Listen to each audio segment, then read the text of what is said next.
kien hemm inħaseb illi il-McLaren se nerġgħu niġu lura f'dak li għalihom huwa postna barra mill-ewwel 10. Jiena min-naħa l-oħra nammetti illi bdejt naħseb illi Racing Point kienet se tkun aħjar minna u aħjar minna sew.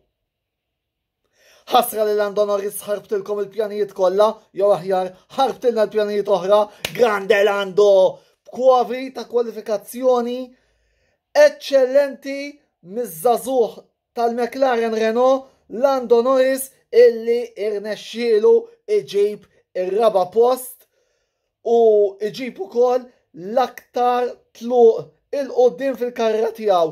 Bravo Lando, ma kontx qed nistennih da riżultat imma tajtni pjaċir enormi u mhux biss għax għalaqnaħal il-kritiċi, speċjalment il-dawk li rridu jbellawlna lil dak l-ispiċċu ta' Ġermanis li għandhom li fil-fatt illum spiċċa laqqas biss beda Q3 għax inqala fi Q2 imma tal-li saraħtu li rasi illi ħanejdu sissa il-McLaren edinem u edinem mal-punti u punti li jistaw ikunu sew. Biss appell ser il-sħab il-partitarji tal-McLaren saqajna mal-art laħwa il-punti għada jintrabħu mux illum. Nieħdu pjaċir bil-raba post, imma saqajna mal-art laħwa. Saqajna mal-art. Alright, bdejt naqra dan il-video log ta' provi ta' analizi għal provi ta' kwalifikazzjoni b'mod differenti mis-soltu ma stajtx ma nagħmelx hekk wara il-provi ta' kwalifikazzjoni eċċellenti li ġab Lando Norris provi li għadhom kemm spiċċaw ftit tal-ħinilu, intom ovvjament qegħdin taraw din il-video log mis-7 ta' filgħaxija l qudiem għal daqstant hemm naqra ta' gap minħabba raġunijiet ovvji bejn il-trasmissjoni tal-video log u l-ħin li qed nirrekordja. Imma insomma, provi li kif mistenni il-Mercedes iddominaw għalkemm kien Valtteri Bottas u mhux Lewis Hamilton li ħal pole position b'Bottas jagħmel żball ħarbat il-kulħadd tista' tgħid fl-aħħar lep u Max Verstappen spiċċa t-tielet tar-Red Bull sa ċertu kunt mistennija wkoll. Rigward is-sewwieq l-oħor tagħna Carlos Sainz spiċċa fit-tmien pożizzjoni. Imma insomma aħna l-importanti li daħħalna tnejn mal-ewwel 10, mhux bħal ċertu timijiet li ċertu supporters tagħhom qalulna ma titħlux, però issa ħankun onest magħkom ħbib tiegħi. Il-Ferrari qegħdin diżastru, qegħdin ħażin ħafna. Laqsi ma kontx qed nistenna li se nara Ferrari barra minn Q3 bħalma ġara. Fil-fatt Leclerc spiċċa s-7 ma fl-aħħar ta' Q2 kien qed jilagħba wkoll. Vettel dak li għal ħafna kien utli jew seta' kien utli għal kawża tal-McLaren bil-kemm ikkwalifika għal mal-ewwel 10 u dinja turija mhux biss li l-Ferrari qegħdin lura imma wkoll illi il-pressjoni issa qiegħda fuq Mattia Binotto t-team principal tagħhom to deliver.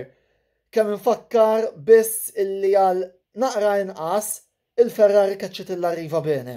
Voldir jekk Binotto mhux se jagħmel mhux se jgħin it-tim itejjeb il-pressjoni qegħdem. Ovvjament il-Ferraristi ser jiġu bl-iskuża illi hemm aġġornament ġej fl-Ungerija u forsi dak l-aġġornament jista' jerġa' jressaq il-Ferrari ma ta' quddiem.